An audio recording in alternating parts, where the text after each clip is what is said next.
RDJ है doctor Doom. ये news reveal होने के बाद से ही इंटरनेट ब्रेक हो चुका है और ऑब्वियसली ये तो होना ही था। मार्वल का सबसे बड़ा एसेट जो है रॉबर्ट डाउनी जूनियर, इसी बंदे ने मार्वल को खड़ा किया था और ऑलमोस्ट 10 साल से ज्यादा का करियर रहा है आरडीजे का एमसीयू में। और इतना सक्सेसफुल हीरो होने के बाद, एक बेहतरीन इंस्पायरिंग लेगेसी क्रिएट करने के बाद, फाइनली मार्वल ने सैन डिएगो कॉमिक कॉन में ये अनाउंस कर दिया कि आरडीजे ही डॉक्टर डूम का कैरेक्टर प्ले करेंगे। And if you don't know कि ये कितना बोल्ड मूव था मार्वल की तरफ से, तो wait let me explain you. Because हाल ही में आई मार्वल की मूवीज और सीरीज कुछ अच्छा नहीं कर रही थी, स्पेशली दी मार्वल जैसी मूवीज और शी हल्क जैसी सीरीज। इन्होंने मार्वल का स्टैंडर्ड गिरा कर रख दिया था और ऊपर से जोनेथन मेजर का जो केस हुआ था, जिसके चलते किंग द कॉन्करर की भी छुट्टी हो गई एमसीयू से। इसके बाद मार्वल के पास और कोई ऑप्शन था नहीं सिवाय आरडीजे को वापस लाने के। और इसकी परफेक्ट एग्जांपल है डार्क नाइट का वो फेमस क्योट, जिसमें हार्वी डेंट बोलता है कि you either die a hero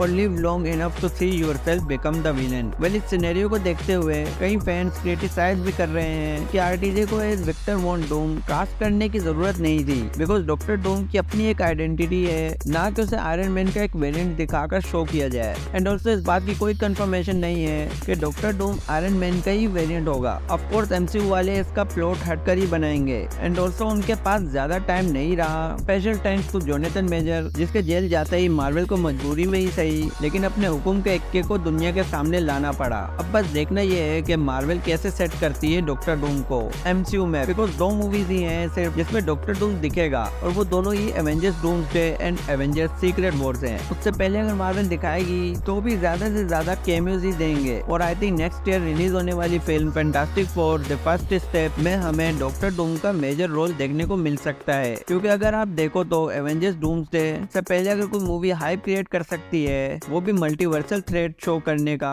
तो वो fantastic four the first step ही होगी। फर्स्ट मीन मार्वल के अच्छे दिन आ चुके हैं, स्पेशली नेक्स्ट ईयर, जहाँ पर हमें मार्वल की 3 मूवीज देखने को मिलेंगी जो अब तक अनाउंस की गई हैं। Captain America Brave New World, then Thunderbolt and then 2025 की सबसे बड़ी film after Superman, of course Fantastic Four. तो हाँ यार, रेडी हो जाओ, नेक्स्ट ईयर सिनेमा ब्लास्ट होने वाला है फैंटेसी, एडवेंचर और सुपर हीरो जोनरा फैंस के लिए। तो मजे तो आएंगे ही। और कमेंट सेक्शन में बताओ आपकी क्या थॉट्स हैं आरडीजे का डॉक्टर डूम को प्ले करने को लेकर। और अगर आपको ये वीडियो पसंद आई है तो लाइक करो, चैनल को सब्सक्राइब करो। मिलते हैं नेक्स्ट वीडियो में, टिल देन गुड बाय।